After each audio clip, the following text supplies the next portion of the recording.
So, good afternoon. So, ayan, anong oras na? Ito pa lang ang kakainin natin. Ito yung ulam natin, sardinas na may itlog. So, ayan. Bango. Ayan. Pa yung lunch natin. Hindi lang tayo mag-lunch. And then, syempre, may sili. Hindi pwedeng mawala ang sili.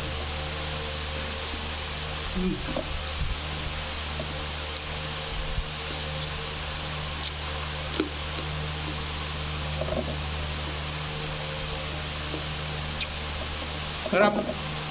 Andayo.